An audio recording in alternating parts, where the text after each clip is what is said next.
Saya membuat kartu BPJS ini hanya membutuhkan waktu 5 menit. 5 menit. Dan pasien sudah 4 kali bolak-balik ke Dinsos sekian bulan hanya untuk mendapatkan kartu BPJS. Sekarang kalau mau berbicara, bukan saya menyalahkan, tapi fakta yang ada itu. Assalamualaikum warahmatullahi wabarakatuh.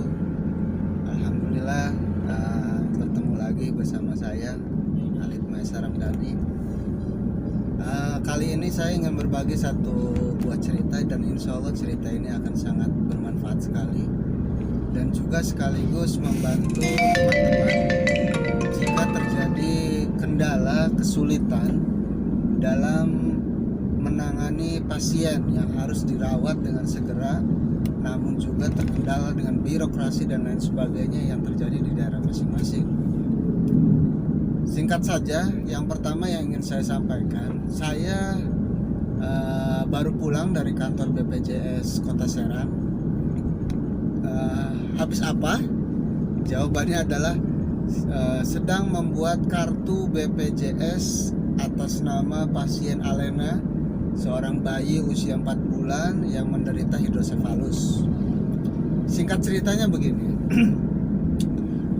Dari awal kelahiran, karena memang si pasien ini memang sudah menderita, dinyatakan hidrosefalus oleh dokter bedah saraf, maka dari awal itu pihak keluarga dan pihak dokter termasuk perawat yang ada di puskesmas itu menyarankan untuk pasien ini segera untuk mendaftar menjadi BPJS. Nah, tapi ternyata birokrasi kita ini luar biasa, sangat-sangat rumit dan sangat-sangat dipersulit. Mohon maaf jika kata-kata saya salah, silahkan komentar nanti di bawah ini. Tapi itulah yang dialami oleh keluarga pasien. 4 kali bolak-balik ke Dinsos selalu mendapatkan kata-kata yang sama. Sedangkan Alena yang dalam kondisi sangat kritis ini sangat mendesak sekali untuk diberikan pertolongan. Jadi ini kenapa harus saya sampaikan. Mudah-mudahan ini pun bisa menjadi satu evaluasi dan juga bisa menjadi satu masukan juga gitu. Karena begini, kadang saya tahu kapasitas birokrasi kita ini mungkin dengan keterbatasan sumber daya, dengan banyaknya kasus dan lain sebagainya. Nah, maka di sini yang harus lebih ditekankan adalah bagaimana pihak desa, pihak kecamatan ini untuk beberapa kasus tertentu yang memang sangat urgent dan juga penyakit yang memang butuh penanganan dengan segera, ini harus betul-betul lebih konsen. Nah, itu maksud saya yang ingin saya tekankan. Sekali lagi, saya bukan menyalahkan pihak Dinsos, tidak menyalahkan pihak kelurahan ataupun kecamatan, tidak sama sekali. Tapi dari fakta yang saya lihat di lapangan, ya saya membuat kartu BPJS ini hanya membutuhkan waktu 5 menit. 5 menit. Dan pasien sudah 4 kali bolak-balik ke Dinsos sekian bulan hanya untuk mendapatkan kartu BPJS. Sekarang kalau mau berbicara, bukan saya menyalahkan, tapi fakta yang ada itu. Nanti akan saya share fotonya bahwa saya pulang dari kantor BPJS setelah dari kantor BPJS menyerahkan kartu BPJS ke ibunya Alena, pasien yang terkena hidrosefalus. Jadi menurut saya sekali lagi, saya tidak menyalahkan pihak manapun, namun kasus-kasus seperti ini, mohon maaf jika tidak diseriusi, ini akan menjadi satu klimaks di mana masyarakat sudah lagi tidak mempercayai terhadap birokrasi yang ada. Sehingga apa yang terjadi? Anarkis. Banyak sekarang pasien-pasien yang ngamuk. Banyak sekarang orang-orang yang kecewa dengan birokrasi. Kalau ini tidak ditangani, mohon maaf, ini akan menimbulkan krisis kepercayaan. Maka ini sebuah masukan khususnya buat seluruhnya. Mudah-mudahan ini agar lebih konsentrasi kembali, lebih fokus dan lebih mengetahui mana skala prioritas. Saya tidak mengatakan semua penyakit itu urgent, tidak. Mungkin ada beberapa penyakit yang memang tidak harus masuk dalam skala prioritas. Tapi untuk kasus ini, faktanya ini sangat butuh prioritas. Mohon maaf sedikit saya menceritakan kasus Alena. Alena ini seorang bayi berusia 4 bulan. Kepalanya membesar. Dan sudah 2 hari ini itu tidak bisa kencing. Dan bayangkan dalam situasi seperti itu, pihak keluarga harus membawa Alena pertama jelas ke rumah sakit. Yang sebelum dari rumah sakit harus ke puskesmas. Oke, enggak, no problem. Itu mekanisme yang harus ditempuh. Namun apa yang terjadi setelah di rumah sakit? Karena pembuatan BPJS ini sangat-sangat ribet dan sangat-sangat sulit, pendapat si pasien, keluarga pasien, bukan pendapat saya. Karena nyatanya setelah 4 bulan proses pengobatan Alena yang terkena hidrosefalus tidak pernah mereka tuh memiliki kartu BPJS. Nah sehingga setelah Alena dibawa ke rumah sakit, maka diberikan saran waktu itu oleh camat, yang mungkin disambungkan oleh dari kelurahan, mungkin Wallahu alam, saya nggak ikut campur dalam perkara itu. Yang jelas setelah saya mendapatkan kabar bagaimana penanganan Alena, setelah saya pertama kali mendapatkan informasi tentang Alena, informasinya katanya mau dibawa ke rumah sakit. Dengan cara apa? Dengan menggunakan SKTM. Oke, fine, silakan. Nah, waktu itu setelah dibawa ke SKTM, dan sekali lagi ini juga harus betul-betul pemerintah dalam hal ini memiliki kepastian hukum yang jelas. Tujuannya apa? Agar masyarakat tidak dibuat bingung. Dalam hal pembuatan SKTM dibuatkan secara jelas, dibuatkan secara rinci bagaimana prosedur pembuatannya dan bagaimana formatnya. Karena format saja bapaknya Alena itu 3 kali dari kota Serang bolak-balik lagi ke kelurahan, dari kelurahan balik lagi ke kota Serang, sampai 3 kali. Dan ketika untuk membuat satu surat keterangan yang dikeluarkan oleh kelurahan, itu pun harus mendapatkan tanda tangan dari lurah, harus ada dari keterangan dan sebagainya. Jadi bayangkan oleh teman-teman dalam posisi keluarga yang luar biasa, sudah sangat menderita dan sudah sangat mungkin harus menerima kenyataan dengan kondisi anaknya yang demikian, harus dipusingkan dengan birokrasi yang seperti itu. Jadi sekali lagi ini bukan satu buah kritikan, tapi mudah-mudahan jadi evaluasi. Artinya apa? Pembuatan SKTM itu dipampang, yang jelas, disosialisasikan. Sehingga apa? Sehingga masyarakat tuh tahu prosedurnya dari sini kemana, terus yang harus dibawa tuh apa, itu jelas gitu itu. Karena sedikit orang kadang ketika mendapatkan penyakit ini, mohon maaf, keluarga Alena ini memang keluarga yang tidak mampu, tapi sepengetahuan saya bukan keluarga yang matre. Bahkan beberapa kali saya memberi itu mereka tolak karena nggak mau merepotkan. Artinya apa? Mereka tuh bukan hanya membutuhkan uang, yang paling mereka butuhkan adalah advokasi untuk penanganan kesehatan Alena.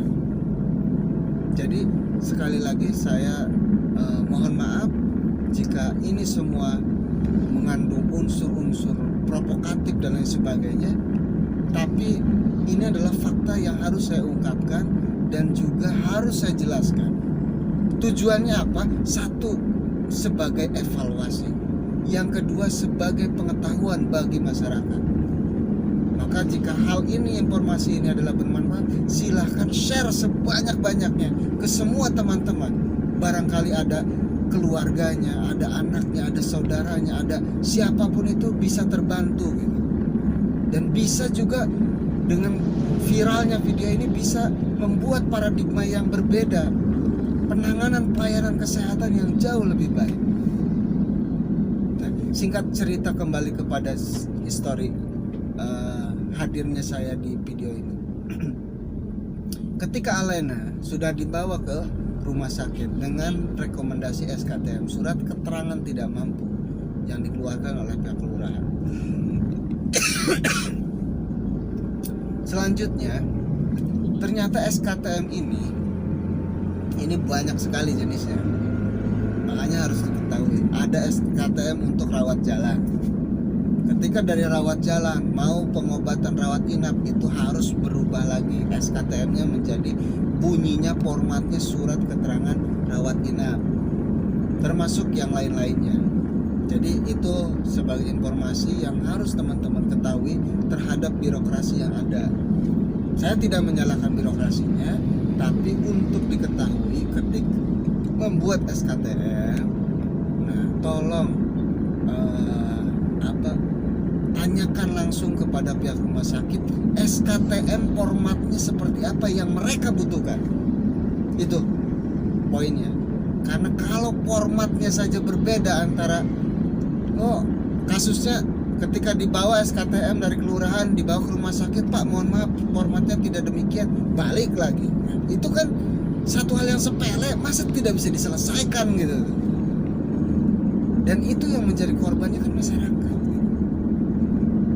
Jadi tolong ke depan, mudah-mudahan ini bisa jadi evaluasi, berikan informasi birokrasi pelayanan kesehatan itu yang jelas, yang transparan, yang tersosialisasikan. Jadi masyarakat tuh nggak ngeblank gitu. Jadi itu yang pertama. Ternyata juga saya tidak mau berbicara bahwa SKTM ini rumah sakit tidak menerima SKTM, mungkin itu kebijakan rumah sakit. Saya tidak mau masuk ke ranah itu. Tapi yang jelas sekali lagi informasinya harus tersosialisasikan. Karena apa? Kembali secara psikologis, pasien dalam kondisi psikologisnya tertekan, dia sudah capek-capek bikin SKTM. Ketika dia berangkat katanya SKTM-nya sudah tidak berlaku per 1 Mei kemarin. Wallahu alam apakah kebenarannya, saya juga nggak mau tahu gitu. Bukan nggak mau tahu, artinya saya pun nggak tahu. Tapi yang jelas kalau memang terjadi prosedur demikian, informasikan. Jangan sampai ya masyarakat hanya dijadikan bola pingpong yang disuruh bolak-balik. Itu. Selanjutnya, setelah pembuatan SKTM ternyata sudah tidak berlaku, Alena harus tetap menjalani pengobatan. Karena pengobatan yang pertama waktu itu tidak langsung ke dokter bedah saraf. Karena apa? Karena ada penyakit kulit yang diderita di kepala Alena. Maka dari itu pihak kedokteran itu harus satu persatu penanganannya. Maka pernah Alena dirawat dengan perawatan rawat inap. Nah, sekarang setelah kulitnya sembuh, setelah perawatan rawat inap, selanjutnya perawatan ke bedah saraf. Kalau setelah dokter kulit menyatakan sembuh, langsung baru berikutnya ke dokter bedah saraf. Dan itu mekanisme yang mungkin saya pun bisa memaklumi karena penanganannya memang harus satu persatu. Nah, selanjutnya kaitan ketika Alina mau ke kontrol untuk ke bedah saraf, sekali lagi juga saya pengen rumah sakit pemerintah itu harus terintegrasi juga dengan semua elemen ke masyarakat. Simple sebetulnya, sangat simple. Minimal jadwal dokter rujukan dan lain sebagainya itu tersosialisasikan di puskesmas. Caranya begitu. Karena semua pelayanan itu gerbang awalnya masyarakat tahunya puskesmas. Maksudnya apa yang saya buat? Saya bukan kesel, tapi ini untuk perbaikan. Contoh tadi pagi dari sekian beberapa kali kasus, ibunya Alena pagi-pagi udah datang ke puskesmas. Tujuannya apa? Minta surat rujukan untuk bedah saraf. Gitu. Dari puskesmas dirujuk ke rumah sakit. Katanya di sana ada. Gitu. Berangkatlah. Nyampe di sini tidak ada dokter bedah saraf. Yang ada di mana, Bu? Di dokter. Dilemparlah ke rumah sakit. Nyampe rumah sakit yang terjadi, Bu, jadwal dokter bedah saraf itu di hari Selasa dan hari Jumat. Menurut logika saya, mohon maaf ini secara naluri, emang rumah sakit tahu nggak bisa ngebel tuh ke rumah sakit? Karena apa? Setiap tahapan rumah sakit mereka harus ngantri berjam-jam. Mereka udah ngantri nih dari pagi, nunggu hanya untuk dipanggil. Setelah dipanggil, maaf Bu, jawabannya yang mereka terima, maaf Bu, dokternya tidak ada, Ibu paling bisa kami rujuk. Loh, kan Masya Allah gitu, apa nggak ditempel gitu? Dan yang lucunya lagi, setelah masuk sama dengan prosedur yang sama, ngantri dan lain sebagainya. Setelah ngantri, apa yang terjadi? Datang, dipanggil. Setelah dipanggil, jawabannya setelah nunggu sekian jam, dokter bedah saraf hari ini tidak jadi datang. Dan mohon maaf, kenapa saya katakan ini? Oke, dokter punya kesibukan, saya ngerti. Tapi pernyataan dari Ibu Alena ini 4 kali ke rumah sakit tersebut, selalu dokternya nggak pernah ada. Saya kan, dia dari pagi sampai siang nunggu, di tengah penantiannya setelah dipanggil bilangnya dokter sarafnya nggak ada. Saya nggak ngerti gitu, apa gitu. Berikan dong penjelasannya. Mau ngeles, saya punya buktinya, punya saksinya. Maksud saya, kenapa sih nggak disampaikan gitu tuh daftar dokter yang ada hari ini? Sepele itu bos, sepele. Tapi bagi pasien dalam psikologis yang betul-betul tertekan, mereka menunggu sekian jam membawa anaknya yang kena penyakit hidrosefalus, yang harusnya tertidur pulas di dalam rumah. Ingat bos, dosa. Jadi sekali lagi mohon maaf, semua kasus ini sebetulnya saya nggak nyalahin. Penanganannya oke, rumah sakit pemerintah sudah maksimal. Tapi ini buat masukan. Yang dibutuhkan masyarakat bukan hanya bantuan, tapi kepastian. Kepastian bos. Kalau dia mau berobat kemana, jam berapa, di mana, informasi yang demikian yang sangat-sangat dibutuhkan oleh masyarakat. Jadi berikan kepastian, jangan berikan harapan palsu. Terima kasih. Assalamualaikum warahmatullahi wabarakatuh.